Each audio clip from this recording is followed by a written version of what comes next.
날짜가 맞아버리잖아. 수치와 계약에는 누구보다 정확했던 재벌가 후계자. 하지만 병원에서 마주친 전처의 뒷모습 앞에서는 그 어떤 계산도 의미가 없었습니다. 산부인과 엘리베이터, 헐렁한 코트, 무거운 숨, 그리고 분명한 배의 곡선. 설마, 아니야. 그럴 리 없어. 하지만 머릿속에서 자동으로 떠오른 숫자 하나. 28주. 그 순간 그는 깨닫습니다. 자신이 내쫓은 건 전처만이 아니었다는 걸. 그리고 이 진실은 곧 한 재벌가를 송두리째 흔들 폭탄이 됩니다.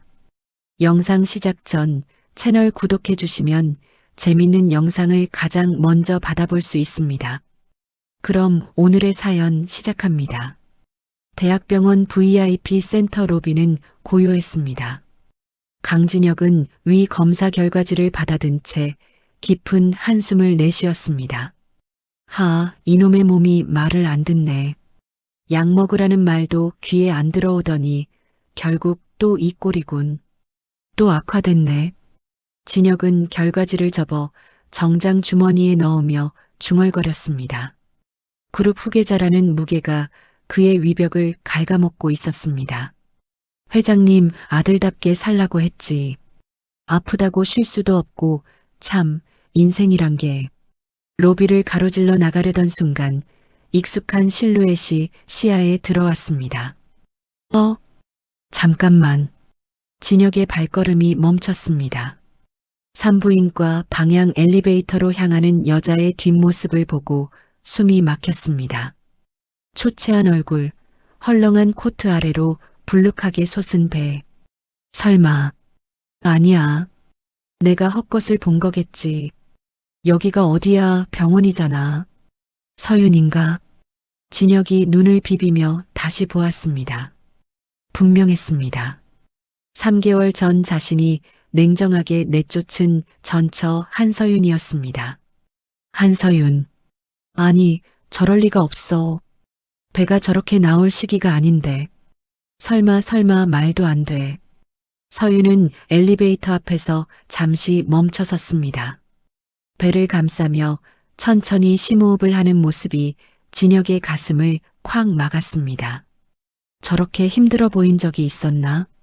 그땐 왜 몰랐지? 아니, 몰랐던 게 아니라 안 보려고 했던 거지. 엘리베이터 버튼 불이 켜졌습니다. 진혁은 한 발짝을 때려다 다시 멈춰 섰습니다. 지금 부르면 뭐라고 해야 하지? 미안하다고? 아니면 왜 왔냐고 물어야 하나? 문이 열리고 서윤이 천천히 안으로 들어갔습니다. 진혁은 결국 아무 말도 하지 못한 채 그 자리에 서 있었습니다. 저 배가 혹시... 아니야. 아닐 거야. 그래도 엘리베이터 문이 닫히는 순간까지 진혁의 시선은 그 자리에 굳어 있었습니다. 설마...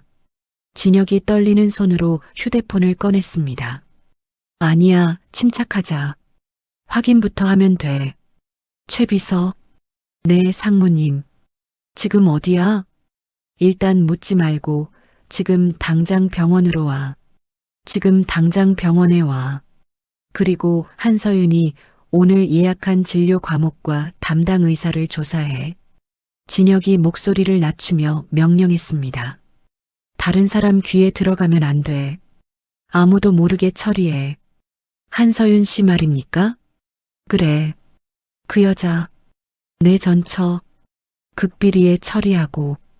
현재 거주지도 파악해. 혼자 사는지 누가 같이 있는지도 알아봐. 돈 문제는 신경 쓰지 마. 알겠습니다. 전화를 끊은 진혁은 산부인과 복도 뒤편으로 몸을 숨겼습니다. 서윤이 홀로 대기실에 앉아 배를 어루만지며 차례를 기다리고 있었습니다. 그녀의 얼굴에 스민 고통스러운 표정을 보며 진혁의 심장이 쿵쿵 뛰었습니다. 저 얼굴, 저렇게 힘들어 보인 적이 있었나? 집에 있을 땐 늘 참고만 있더니 왜 혼자야? 이런 데를 혼자 오다니. 왜 혼자 왔지? 그 남자는? 진혁이 주먹을 꽉 쥐었습니다. 설마 정말 아무도 없는 거야? 아니면 나한테 알리기 싫어서? 내가 그렇게까지 미웠나? 대기실 안에서 서윤이 천천히 몸을 일으켰다가 다시 앉았습니다. 숨을 고르며 배를 감싸주는 모습에 진혁의 얼굴이 굳어졌습니다. 저 배가 저 상태로 혼자 버텼단 말이야? 30분 후 최 비서가 숨을 헐떡이며 나타났습니다. 상무님 죄송합니다. 바로 달려오느라 일단 확인된 것부터 말씀드리겠습니다. 진혁은 고개를 끄덕이며 짧게 말했습니다. 말해. 빠짐없이. 상무님, 조사 결과 나왔습니다. 말해. 빨리. 어떻게 됐어? 진혁이 복도 끝으로 최 비서를 끌고 갔습니다. 여기서 말해. 사람들 귀에 안 들어가게. 한서윤 씨는 이혼 직후부터 도심 외곽 빌라촌에 거주하고 있습니다. 식당 아르바이트로 생계를 유지하고 있고요. 빌라촌? 그 좁은 데서? 혼자? 최 비서가 파일을 건넸습니다. 생활비 지원 기록은 없습니다. 병원도 대부분 혼자 다녔습니다.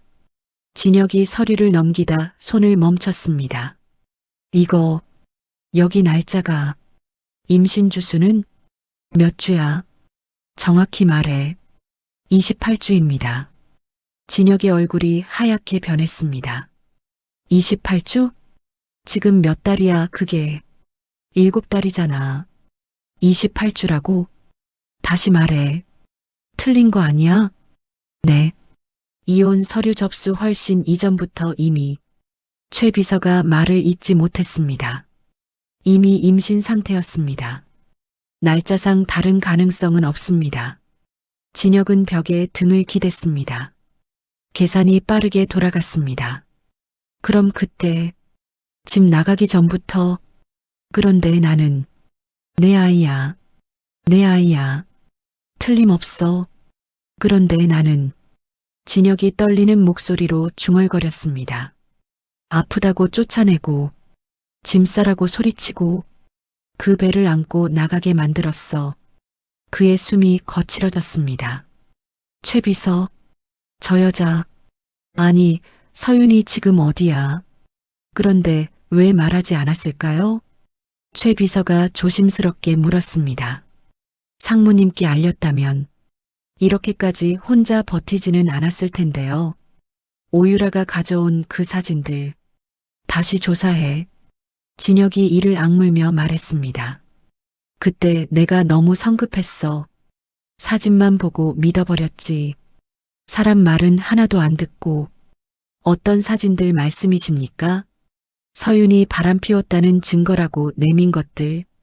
각도, 시간, 장소 전부 다시 봐. 서윤이 바람 피웠다는 증거 사진들. 전문가한테 분석 의뢰해. 조작이면 조작이라고 정확히 밝혀. 조금도 숨기지 말고. 알겠습니다. 그때 서윤이 진료실에서 나오는 모습이 보였습니다. 진혁은 급히 복도 구석으로 몸을 숨겼습니다. 나온다. 들키면 안 돼. 서윤은 초음파 사진을 가슴에 꼭 안고 천천히 걸어갔습니다. 저 사진, 저렇게 꼭 안고 있네. 아이 사진이겠지. 혼자 저걸 들고 나오는 심정이 어땠을까? 따라가 봅시다. 진혁이 최 비서에게 속삭였습니다. 너무 가까이 가지 마. 멀리서. 병원을 나선 서윤은 낡은 버스 정류장으로 향했습니다. 갑자기 그녀가 비틀거리며 정류장 의자에 주저앉았습니다. 저기 봐. 몸이 안 좋아 보여. 설마 넘어지는 건 아니겠지. 서윤아. 진혁이 자신도 모르게 차에서 뛰어내렸습니다. 야, 차 문 열어. 아니, 됐다. 서윤의 팔을 붙잡았습니다. 괜찮아? 어디 아파? 왜 혼자야, 왜?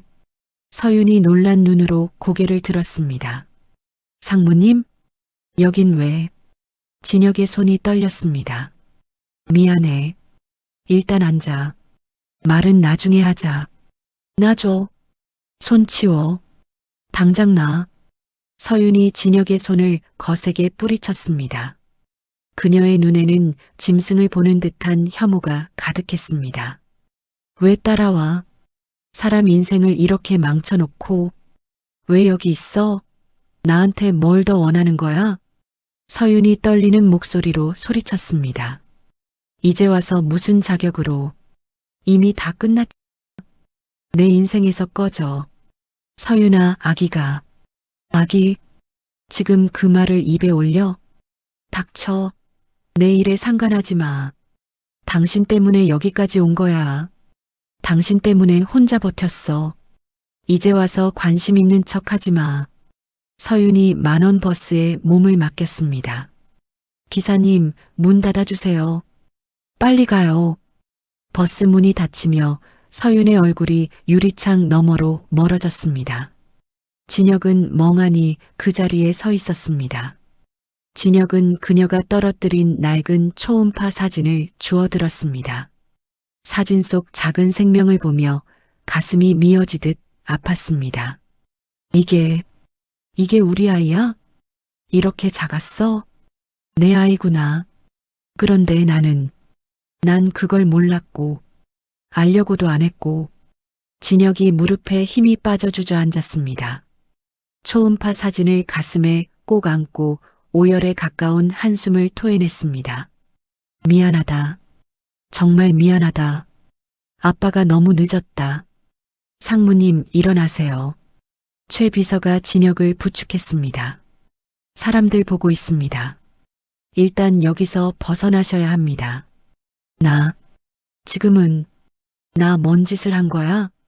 아내도 잃고 아이도 내쫓고 나는 도대체.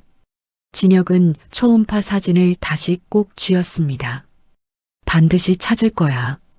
이번엔 절대 놓치지 않을 거야. 진혁이 떨리는 목소리로 중얼거렸습니다. 내가 너무 늦었어. 집무실로 돌아온 진혁은 금고에서 파일을 꺼냈습니다. 3개월 전 오유라가 가져온 서윤의 불륜 증거들이었습니다. 이게 전부라며. 이 사진들만 보면 끝이라며. 이 사진들. 뭔가 이상해. 각도가 너무 딱 맞아. 시간도 이상하고. 우연치곤 너무 정확해. 진혁이 돋보기로 사진을 자세히 들여다보았습니다. 여기 그림자. 여기 배경. 같은 날, 같은 장소 같아. 이건 누가 찍어준 거야? 혼자 찍을 수 있는 사진이 아니잖아. 그날 밤 진혁은 서윤이 살고 있다는 빌라를 찾았습니다. 가로등 아래 차 안에서 그녀의 방 불빛을 바라봤습니다. 이런 데서 저 배를 안고 혼자. 창문 너머로 서윤이 작은 베넷 저고리를 아기에게 대보는 그림자가 보였습니다. 저건 아기 옷이잖아. 태어나지도 않은 애 옷을 벌써 준비했네. 미안해. 정말 미안해. 그때 한 번만 물어봤어도, 사진만 믿지 않았어도. 진혁이 핸들에 이마를 박으며 속삭였습니다. 내가 사람을 버렸구나. 새벽까지 뜬 눈으로 밤을 지샌 진혁은 다음 날 아침 서윤의 계좌를 조사했습니다. 최 비서, 이번엔 숨기지 말고 다 가져와. 좋은 것도 나쁜 것도. 상무님, 이상한 점을 발견했습니다. 최 비서가 보고서를 들고 왔습니다. 이상하다고? 어떤데? 뭔데? 말해. 지금은 뭐든 들을 수 있어. 이혼 위자료로 지급된 10억 원을 한 푼도 건드리지 않고 전액 반환했습니다. 뭐라고? 한 푼도? 그 돈을? 뭐라고? 진혁이 의자에서 벌떡 일어났습니다. 그건 살라고 준 돈이잖아. 이혼 다음 날 바로 계좌에서 인출해서 회사 계좌로 송금했네요. 바로 다음 날? 망설임도 없이? 그럼 서윤이는 돈이 필요 없었던 게 아니라 받을 자격이 없다고 생각한 거야? 진혁의 다리에서 힘이 빠졌습니다. 서윤이 정말 결백했다는 증거였습니다. 그래. 끝까지 나를 욕먹게 만들지 않으려고 아무 말도 안 하고 떠난 거구나. 진혁은 천천히 의자에 주저앉았습니다. 내가 죄인이었네. 일주일 후 진혁은 고급 레스토랑에서 오유라를 마주보고 앉아 있었습니다. 테이블 위로 서윤의 임신 사진을 던지며 차갑게 말했습니다. 이게 뭔지 설명해봐. 유라는 사진을 힐끗 보더니 코웃음을 쳤습니다. 오빠가 아직도 그 여자한테 미련이 있구나. 대답해. 서윤이가 임신한 아기가 내 아이라는 걸 알고 있었지? 진혁이 주먹을 꽉 쥐며 물었습니다. 그래서 어쩌려고? 그 여자가 임신을 무기로 오빠를 협박하려는 거 뻔하잖아. 유라가 와인글라스를 들며 태연하게 대답했습니다. 무슨 소리야? 서윤이는 위자료도 다 돌려줬어. 연기하는 거지. 더 큰 걸 노리고 있는 거야. 유라가 미리 준비한 파일을 테이블에 올렸습니다. 이게 뭐야? 가짜 산부인과 기록이야. 그 아이가 오빠 유전자와 맞지 않는다는 증거. 진혁이 파일을 집어던졌습니다. 미쳤구나. 정말 미쳤어. 오빠가 미친 거야. 그 꽃뱀한테 속아서. 유라가 목소리를 높였습니다. 진혁은 자리에서 일어나며 차갑게 말했습니다. 우리 약혼은 파기다. 뭐라고? 유라의 얼굴이 하얗게 변했습니다. 다신 내 앞에 나타나지 마. 진혁이 레스토랑을 나서며 최 비서에게 전화했습니다. 박 기사를 매수해. 유라의 신복이니까 뭔가 알고 있을 거야. 알겠습니다. 그 시각 서윤은 법무사 사무소에서 서류를 작성하고 있었습니다. 접근 금지 가처분 신청서예요. 이걸 법원에 제출하면 상대방이 일정 거리 안에 못 오게 할 수 있어요. 법무사가 설명했습니다. 얼마나 걸려요? 일주일 정도 소요됩니다. 서윤이 서류에 서명을 마치고 나오자 동생 서준이 기다리고 있었습니다. 누나, 진혁이 그자가 또 집 근처에 왔다 갔어. 서준이 분노에 찬 목소리로 말했습니다. 절대 가까이 오지 못하게 해야겠어. 서윤이 배를 쓰다듬으며 중얼거렸습니다. 내가 그자 회사로 찾아가서 정신 차리게 해줄까? 준아, 괜한 일에 휘말리지 마. 누나가 당한 걸 생각하면 가만히 있을 수가 없어. 서준이 주먹을 불끈 쥐었습니다. 다음 날 오후 서준은 진혁의 회사 로비에서 소리쳤습니다. 강진혁 나와. 내 누나 괴롭히지 마. 여기서 뭐 하는 겁니까? 보안팀이 달려왔습니다. 내 누나 임신한 걸 알면서도 쫓아낸 놈이 어디 있어. 서준이 화분을 집어던졌습니다. 진정하세요. 보안팀이 서준을 제압했습니다. 그 순간 진혁이 엘리베이터에서 내렸습니다. 뭐 하는 거야? 강진혁, 너 때문에 우리 누나가 얼마나 고생하는지 알아? 서준이 보안팀을 뿌리치며 소리쳤습니다. 서준아. 진혁이 다가서려 했지만 서준이 더 크게 소리쳤습니다. 가까이 오지 마. 누나가 하혈했어. 내 때문에. 진혁의 얼굴이 파랗게 변했습니다. 뭐라고? 스트레스 때문에 피를 토했다고. 만족해? 서준의 말에 진혁은 그 자리에서 무너져 내렸습니다. 어느 병원이야? 너 같은 놈이 왜? 진혁이 서준의 어깨를 붙잡았습니다. 제발, 어느 병원인지만. 그때 진혁의 휴대폰이 울렸습니다. 상무님, 한서윤 씨가 응급실에 실려갔습니다. 최 비서의 급한 목소리였습니다. 진혁은 서준을 뒤로하고 병원으로 뛰어갔습니다. 응급실 앞에서 기다리던 중 도연이 나타났습니다. 너 왜 여기 있어? 도연이 진혁의 멱살을 잡았습니다. 도연아, 네가 죽인 거나 다름없어. 도연이 주먹을 휘둘렀습니다. 서윤이는 어떻게 됐어? 진혁이 맞으면서도 물었습니다. 3개월 동안 뭘 했는지 알아? 하루에 라면 하나로 버텨가며 아기만 생각했어. 내가 몰랐어. 몰랐다고? 위자료도 안 받고 혼자 버티는 걸 몰랐다고? 도연이 진혁을 벽에 밀어붙였습니다. 제발. 서윤이만은. 그때 간호사가 나왔습니다. 환자 보호자분이세요? 네.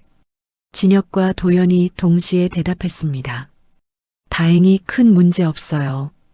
과로와 스트레스로 인한 일시적 현상이니까 푹 쉬시면 됩니다. 진혁이 주저앉으며 안도의 한숨을 쉬었습니다. 너 때문이야. 서윤이가 이렇게 된 게. 도연이 차갑게 말했습니다.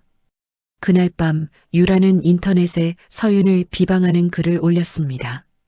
재벌가를 기만한 꽃뱀의 정체라는 제목과 함께 조작된 사진들이 퍼져나갔습니다. 서윤이 태어나던 날 아침 병원 앞에는 유튜버들이 몰려들었습니다. 한서윤 씨, 재벌 남편을 속인 기분이 어떠세요? 임신으로 재벌가에 들어가려던 계획이 실패한 심정은요? 카메라 플래시가 서윤의 얼굴을 향해 터졌습니다. 서윤은 공황 상태에 빠져 병원 복도로 다시 뛰어들어갔습니다. 숨이 안 쉬어져. 서윤이 벽에 기대며 가슴을 쓸어내렸습니다. 누나. 서준이 달려와 서윤을 부축했습니다. 저 사람들이 왜 여기 있어? 인터넷에 누나 욕하는 글들이 엄청 많이 올라왔어. 서준이 분노로 떨었습니다. 그 시각 진혁은 언론사를 찾아다니며 기사를 내리라고 압박했습니다. 당장 삭제하지 않으면 광고 계약 전부 끊는다. 상무님, 저희도 어쩔 수 없습니다. 위에서 내린 지시라서요. 편집장이 난처한 표정을 지었습니다. 위에서?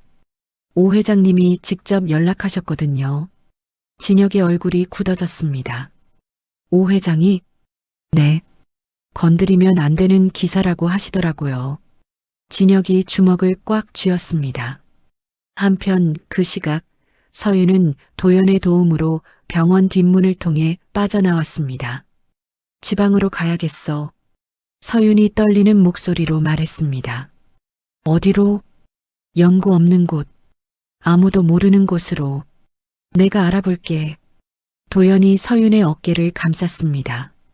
고마워, 도연아. 너만 있어서 다행이야. 서윤이 눈물을 닦았습니다. 그날 밤 진혁은 오유라의 집으로 쳐들어갔습니다. 하지만 집은 이미 텅 비어 있었습니다. 어디 갔어? 진혁이 관리소장에게 물었습니다. 어젯밤에 짐 싸서 떠났어요. 어디로 가는지는 안 알려주더라고요. 진혁은 최 비서에게 전화했습니다. 박 기사 매수는 어떻게 됐어? 내일 만날 예정입니다. 빨리 해. 시간이 없어. 다음 날 오후 최 비서는 박 기사를 만났습니다. 이거 받고 진실만 말해주면 돼. 최 비서가 봉투를 건넸습니다. 박 기사는 한참을 망설이다가 입을 열었습니다. 유라 양이 한서윤 씨한테 약을 먹였어요. 뭐라고? 수면제를 커피에 타서 정신 잃게 한 다음에 불륜 현장을 만들었어요. 박 기사가 떨리며 고백했습니다. 그 말이 사실이야? 네. 미안합니다. 양심에 찔렸지만 돈이 너무 필요해서. 최 비서가 휴대폰으로 대화를 녹음했습니다.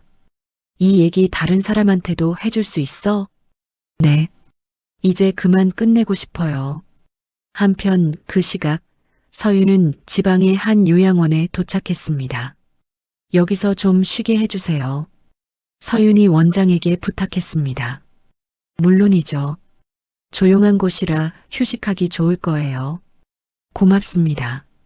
서윤이 작은 방에 짐을 풀며 안도의 한숨을 쉬었습니다. 그 순간 진혁은 녹취록을 들으며 분노로 떨고 있었습니다. 이 미친년이 어떻게 이런 짓을. 진혁이 책상을 주먹으로 내리쳤습니다. 상무님, 유라 양의 행방을 찾고 있는데 쉽지 않습니다. 사설 탐정까지 고용해서라도 찾아. 알겠습니다. 그날 밤 진혁은 서윤이 남긴 편지를 발견했습니다. 책상 서랍 깊숙이 숨겨둔 편지였습니다. 진혁아, 당신이 준 상처보다 당신을 믿었던 내 자신이 더 밉다. 우리 아기만큼은 행복하게 키우고 싶어. 더 이상 나를 찾지 마. 진혁의 가슴이 찢어지듯 아팠습니다. 서윤아, 미안해. 정말 미안해. 진혁이 편지를 가슴에 꼭 안고 눈물을 흘렸습니다. 이혼 재판 당일 법정에는 서윤의 모습이 보이지 않았습니다. 대신 도연이 나타나 진혁에게 서류를 건넸습니다. 서윤이가 전해달라고 했어. 이게 뭐야? 진혁이 서류를 받아들었습니다. 아기 진단서야. 심장에 구멍이 뚫려 있어. 도연의 말에 진혁의 손이 떨렸습니다. 그리고 이건 친권 포기 각서. 친권 포기? 수술비만 수억 원이야. 성공 확률도 50% 안 돼. 도연이 차갑게 말했습니다. 진혁은 그 자리에서 무너져 내렸습니다. 내가 뭘 한 거야? 진혁은 독일의 심장 전문의를 초빙하려 했지만 오 회장의 방해로 비자 발급조차 막혔습니다. 그때 진혁의 고모강 이사가 이사회실에 나타났습니다. 진혁이 너는 이제 끝났어. 강 이사가 차갑게 말했습니다. 고모, 무슨 소리예요? 내 해임안을 이사회에 상정했다. 강 이사가 서류 뭉치를 테이블에 던졌습니다. 이게 뭡니까? 내 전처가 낳을 아이가 내 자식이 아니라는 유전자 검사 결과야. 진혁이 서류를 집어들었습니다. 이건 조작된 거예요. 증명할 수 있어? 이미 이사들한테 다 돌렸어. 강 이사가 비웃었습니다. 그 시각 지방 요양원에서는 서윤이 위험에 처해 있었습니다. 유라가 보낸 괴한 2명이 요양원에 나타났습니다. 한서윤 맞죠? 괴한이 서윤의 방문을 두드렸습니다. 누구세요? 서윤이 떨리는 목소리로 물었습니다. 나와서 얘기 좀 해요. 싫어요. 돌아가세요. 서윤이 문고리를 꽉 잡았습니다. 억지로 끌고 나갈 수도 있어요. 괴한이 문을 세게 흔들었습니다. 서윤은 뒷창문으로 도망쳤습니다. 배가 불러 빨리 뛸 수 없었습니다. 저기 있다. 괴한들이 서윤을 쫓았습니다. 서윤이 산길로 뛰어 올라가다 비탈길에서 굴러떨어졌습니다. 아야. 서윤이 바닥에 쓰러지며 배를 감쌌습니다. 아기야. 우리 아기야. 그때 따뜻한 물이 다리 사이로 흘러나왔습니다. 안 돼. 양수가. 서윤이 공포에 떨었습니다. 요양원 원장이 서윤을 발견하고 급히 보건소로 전화했습니다. 응급환자예요. 임신부가 조기 파수됐어요. 한편 그 시각 도연이 서윤의 위험을 알리는 전화를 받았습니다. 뭐라고? 양수가 터졌다고? 도연이 바로 차에 올라탔습니다. 진혁한테도 알려야겠어. 도연이 떨리는 손으로 진혁에게 전화했습니다. 여보세요? 서윤이가 위험해. 조기 파수됐어. 진혁이 이사회를 박차고 나갔습니다. 어디 있어? 지방보건소야. 큰 병원으로 옮겨야 해. 헬기 준비해.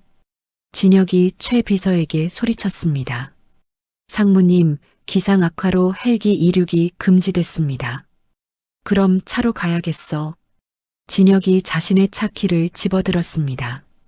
도연은 구급차를 몰고 폭풍우를 뚫고 서윤에게 향했습니다.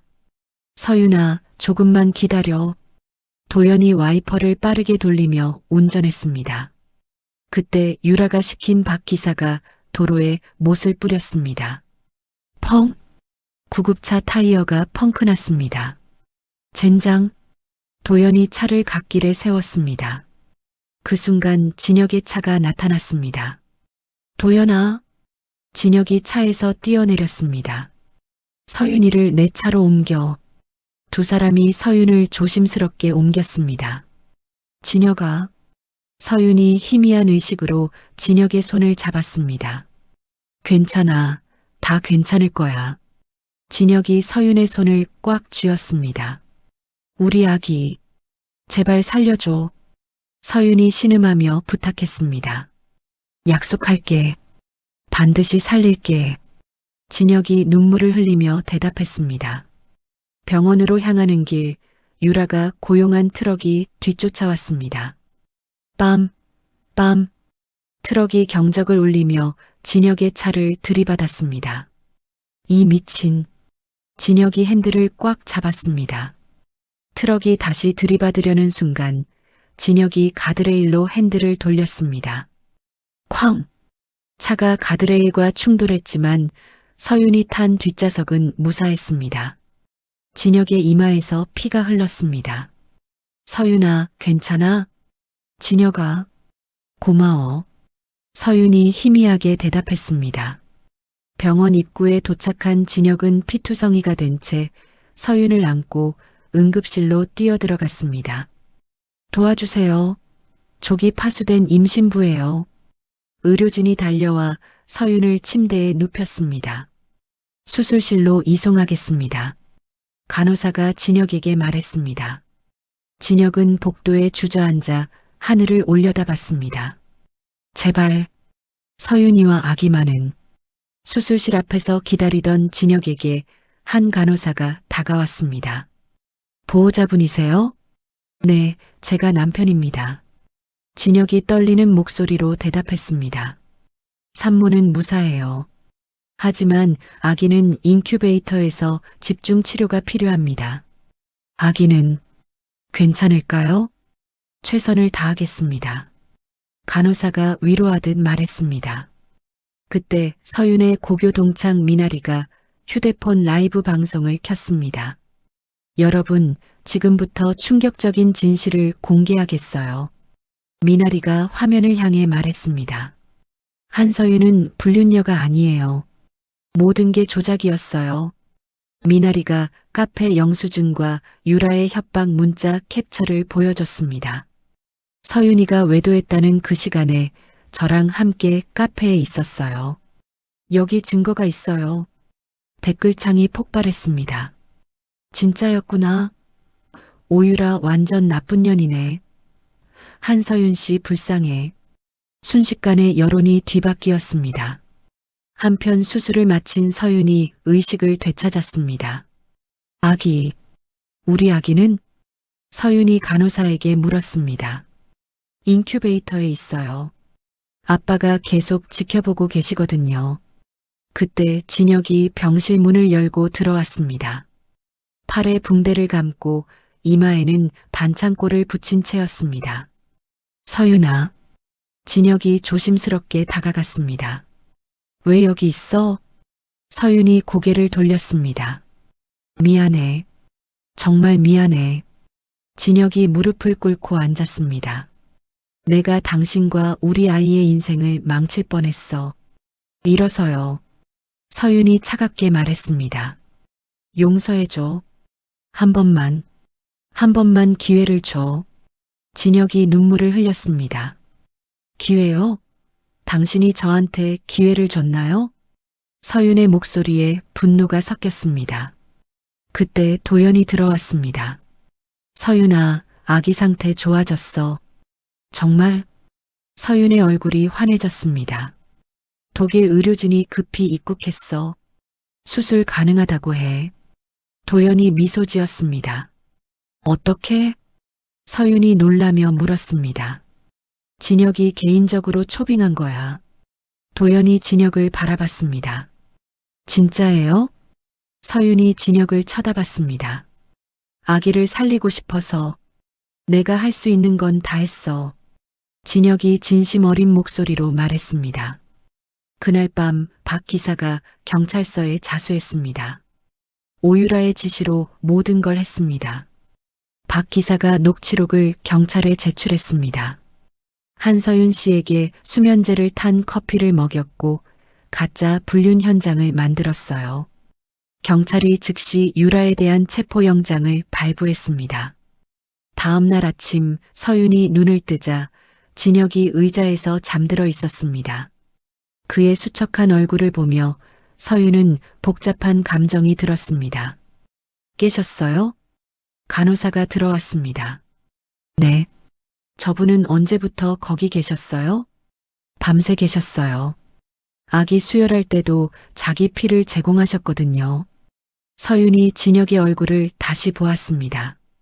그때 진혁이 눈을 떴습니다. 깨웠어? 미안해. 아니에요. 서윤이 작은 목소리로 대답했습니다. 아기 보러 갈까? 진혁이 조심스럽게 제안했습니다. 서윤이 고개를 끄덕였습니다. 신생아실 인큐베이터 앞에서 두 사람은 작은 아기를 바라봤습니다. 정말 작네. 서윤이 유리창에 손을 대며 말했습니다. 닮았어. 당신을 닮았어. 진혁이 미소 지었습니다. 코는 당신 닮은 것 같은데요. 서윤도 옅은 미소를 지었습니다. 그 순간 아기가 작은 손을 움직였습니다. 엄마 아빠 알아보나 봐. 간호사가 웃으며 말했습니다. 서윤과 진혁은 서로의 손을 꼭 잡고 아기를 지켜봤습니다. 고마워요. 아기 살려주셔서. 서윤이 진혁에게 속삭였습니다. 우리 아기니까. 당연한 거야. 진혁이 서윤의 손을 더 꽉 쥐었습니다. 6개월 후 수술을 마친 아기는 건강하게 자라고 있었습니다. 진혁과 서윤은 양평의 전원주택에서 새로운 생활을 시작했습니다. 여보, 축복이가 또 웃네. 진혁이 아기를 안으며 서윤에게 말했습니다. 정말 천사 같아. 서윤이 아기의 볼을 살짝 쓰다듬었습니다. 산책 나갈까? 좋아요. 두 사람은 유모차를 밀며 마을길을 걸었습니다. 평범하지만 행복한 일상이었습니다. 저기 갤러리 공사 어떻게 되고 있어? 진혁이 창고를 가리키며 물었습니다. 다음 주면 끝날 것 같아요. 동네 아이들이 정말 기대하고 있거든요. 서윤이 환하게 웃었습니다. 그 평화로운 일요일 오후 서윤은 아기를 재우러 방으로 들어갔습니다. 갑자기 거실에서 연기 냄새가 났습니다. 뭐지? 서윤이 방문을 열자 치솟는 불길이 보였습니다. 불이야. 서윤이 아기를 품에 꼭 안았습니다. 집 밖에서는 오유라가 광기 어린 웃음을 짓고 있었습니다. 다 타버려라. 모든 게 다 없어져 버려. 유라가 가스관을 자르고 불을 지른 것이었습니다. 서윤은 창문으로 탈출하려 했지만 유라가 문을 걸어 잠갔습니다. 한서윤, 네가 다 망친 거야. 내 인생을 다 망쳤어. 유라가 흉기를 들고 소리쳤습니다. 제발. 아기만은. 서윤이 떨리며 아기를 더 꼭 안았습니다. 그때 진혁이 외출해서 돌아왔습니다. 서윤아. 진혁이 불타는 집을 보고 차에서 뛰어내렸습니다. 오유라. 진혁이 유라를 향해 달려갔습니다. 진혁 오빠. 왔구나. 유라가 칼을 휘둘렀습니다. 으악. 진혁의 팔에서 피가 흘렀습니다. 미친년. 진혁이 유라를 밀쳐내고 창문을 주먹으로 박살냈습니다. 서윤아. 진혁이 불길 속으로 뛰어들었습니다. 진혁아. 아기가. 서윤이 의식을 잃어가며 중얼거렸습니다. 괜찮아. 내가 구해줄게. 진혁이 서윤과 아기를 안고 창밖으로 뛰어나왔습니다. 서윤은 연기를 과다 흡입해 호흡이 곤란했습니다. 아기도 연기에 노출되어 숨을 쉬지 못했습니다. 119예요. 응급환자가 있어요. 진혁이 떨리는 손으로 신고했습니다. 산불 때문에 소방차 진입이 어려워요. 그럼 제가 직접 데려갈게요. 진혁이 화상을 입은 몸으로 서윤과 아기를 차에 실었습니다. 서윤아, 버텨. 조금만 버텨. 진혁이 병원을 향해 질주했습니다. 병원에 도착한 순간 서윤은 중환자실로 격리됐습니다. 환자 상태가 위독합니다. 연기 흡입으로 기도가 부어올랐어요. 의사가 진혁에게 설명했습니다. 아기는요? 신생아 중환자실에 있어요. 심폐소생술을 했습니다. 진혁은 그 자리에서 무너져 앉았습니다. 제발, 제발. 진혁이 복도 바닥에 주저앉아 기도했습니다. 그날 밤 유라는 현장에서 방화 및 살인미수 혐의로 체포됐습니다. 저는 정신이 이상해서 한 거예요. 심신미약이에요. 유라가 소리쳤지만 경찰은 들어주지 않았습니다. 설상가상으로 서윤의 아버지가 화재 소식을 듣고 쓰러졌습니다. 장인어른도 병원에 입원하셨어요. 최 비서가 진혁에게 보고했습니다. 진혁은 서윤의 병실 문 앞에서 밤새 기다렸습니다. 48시간이 고비입니다. 도연이 진혁에게 말했습니다. 인공호흡기에 의존해야 하고 폐 손상이 심각해요. 진혁의 눈에서 눈물이 흘렀습니다. 다 내 잘못이야. 지금은 기적을 빌어야 해. 도연이 진혁의 어깨를 두드렸습니다. 47시간째 되던 새벽, 서윤의 손가락이 미세하게 떨렸습니다. 서윤아. 진혁이 서윤의 손을 꽉 잡았습니다. 서윤이 천천히 눈을 떴습니다. 아기, 우리 아기는? 서윤이 희미하게 물었습니다. 괜찮아. 축복이도 괜찮아. 진혁이 울먹이며 대답했습니다. 같은 시간 아기도 고열이 내리기 시작했습니다. 기적이에요. 간호사가 환하게 웃었습니다. 진혁은 서윤에게 아기 영상을 보여줬습니다. 봐, 우리 축복이 웃고 있어. 서윤이 눈물을 흘리며 화면을 바라봤습니다. 고마워요. 살려주셔서. 우리 가족이니까. 당연한 거야. 진혁이 서윤의 이마에 입을 맞췄습니다. 진혁은 유라의 변호인단이 증거를 조작하려는 정황을 포착했습니다. 담당 검사님께 직접 전달하겠습니다. 최 비서가 증거 파일을 들고 검찰청으로 향했습니다. 심신미약은 절대 인정될 수 없어요. 계획적 범행이었거든요. 검사가 단호하게 말했습니다. 그 시각 서윤의 병실에서는 기적이 일어나고 있었습니다. 자가 호흡 수치가 계속 올라가고 있어요. 의사가 기뻐하며 보고했습니다. 정말요? 진혁이 서윤의 손을 꽉 잡았습니다. 아이의 첫 돌은 당신 손으로 챙겨줘야지. 진혁이 눈물을 닦으며 속삭였습니다. 서윤이 미약하게 손을 움직였습니다. 들리고 있구나. 진혁이 서윤의 손에 입을 맞췄습니다. 며칠 후 아기도 완전히 건강을 회복했습니다. 우유도 잘 먹고 체중도 정상이에요. 간호사가 웃으며 말했습니다. 이제 면회 가능한가요? 네, 오늘부터 가능해요. 진혁은 서윤을 휠체어에 태우고 신생아실로 갔습니다. 축복아, 엄마야. 서윤이 유리창에 손을 대며 말했습니다. 아기가 서윤을 향해 손을 뻗었습니다. 엄마 목소리 알아보네. 진혁이 감동했습니다. 한편 오 회장 일가의 비리가 모두 폭로됐습니다. 횡령 증거가 확실해요. 비자금 조성 내역도 다 나왔고요. 검찰이 오 회장 일가를 전면 수사했습니다. 재계에서 완전히 퇴출시켜야겠어. 진혁이 차갑게 말했습니다. 유라의 재판 당일 심신미약 주장이 기각됐습니다. 피고인 오유라에게 무기징역을 선고합니다. 판사의 선고에 방청석이 웅성거렸습니다. 납득할 수 없어요. 저는 미친 거라고요. 유라가 소리쳤지만 소용없었습니다. 서윤의 아버지도 건강을 회복했습니다. 아버님, 죄송합니다. 진혁이 장인 앞에 무릎을 꿇었습니다. 일어나거라. 이제 다 지난 일이야. 서윤의 아버지가 진혁을 일으켜 세웠습니다. 우리 서윤이와 손주 잘 보살펴 주렴. 평생 지켜드리겠습니다. 진혁이 깊숙이 절했습니다. 서윤의 재활이 본격적으로 시작됐습니다.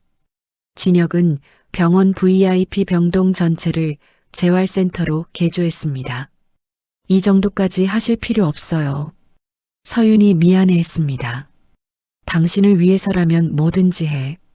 진혁이 서윤의 화상 흉터가 남은 팔을 보여줬습니다. 이 흉터는 당신들을 지킨 훈장이야.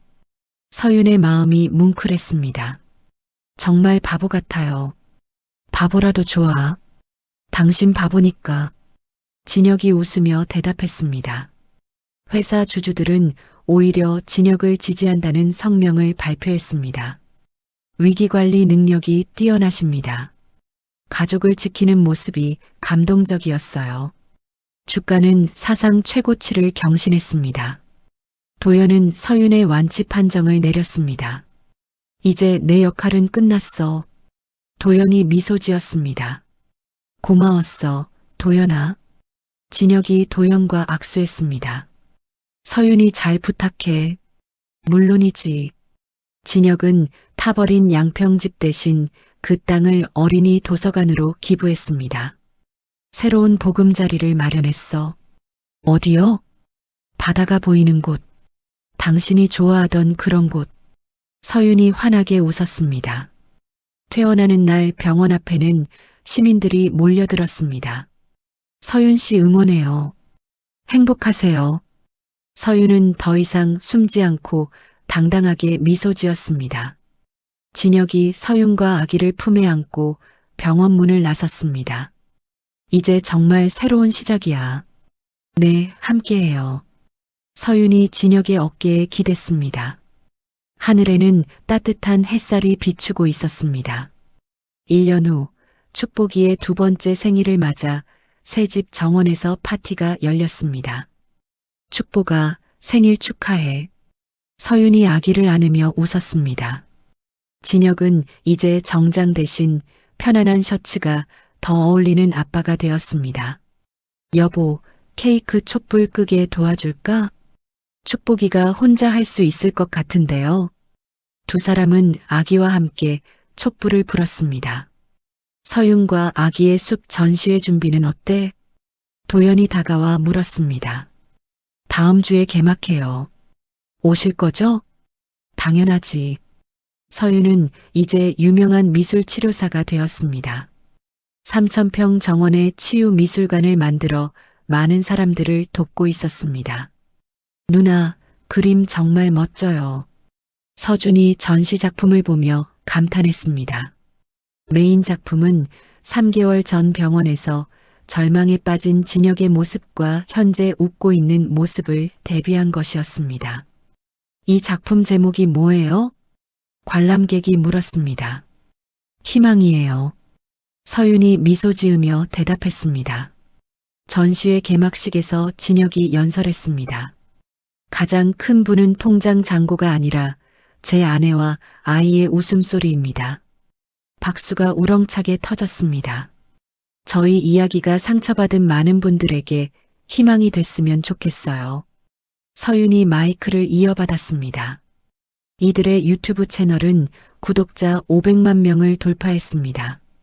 이혼 위기 부부들에게 희망의 메시지를 전하고 있었습니다. 6개월 후 진혁은 서윤을 대학교 교정으로 데려갔습니다. 처음 만났던 그 벤치 앞이었습니다. 왜 갑자기 여기에? 특별한 일이 있어서. 진혁이 무릎을 꿇고 반지를 꺼냈습니다. 다시 결혼해 줄래? 수천 송이 장미 꽃잎이 하늘에서 흩날렸습니다. 이번엔 절대로 도망가지 않을게. 서윤이 눈물을 흘리며 대답했습니다. 그럼 받아주는 거야? 네, 다시 시작해요. 진혁이 서윤의 손가락에 반지를 끼웠습니다. 두 번째 결혼식은 그들이 기부한 어린이 도서관 앞마당에서 열렸습니다. 아이들의 축하를 받으며 소박하지만 따뜻했습니다.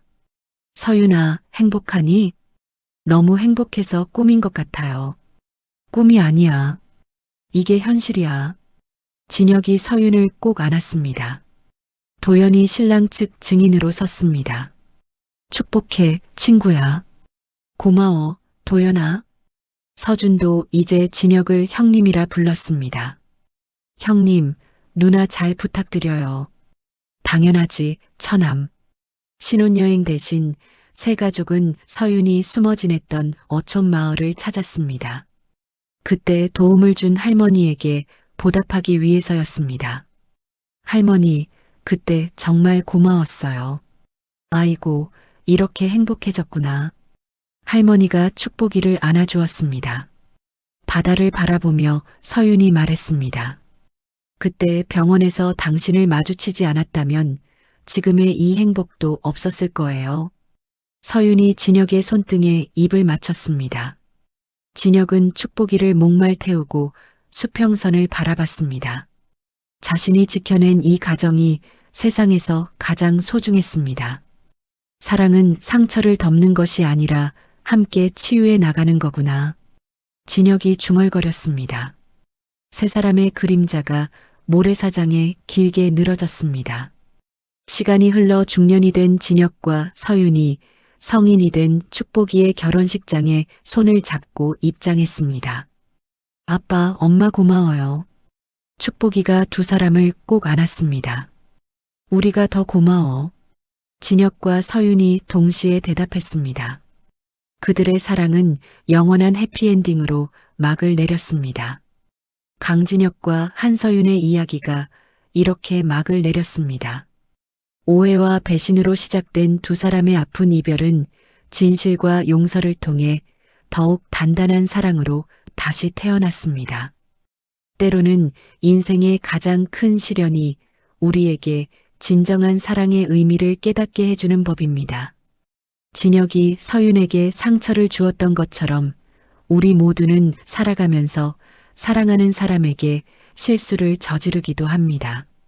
하지만 진정한 사랑이라면 그 상처를 함께 치유해 나가며 더 깊어질 수 있다는 것을 이들의 이야기가 보여주었습니다. 서윤의 용서와 진혁의 진심 어린 참회, 그리고 작은 생명 축복이가 이어준 가족의 끈. 이 모든 것이 어우러져 완성된 행복한 결말이었습니다. 사랑한다는 것은 상대방을 소유하는 것이 아니라 지켜주는 것이며, 용서한다는 것은 잊는 것이 아니라 함께 새로운 추억을 만들어가는 것임을 우리는 이들을 통해 배웠습니다. 이야기를 끝까지 들어주신 분이 계시다면 잘 들었다고 댓글 하나만 남겨주세요. 감사합니다.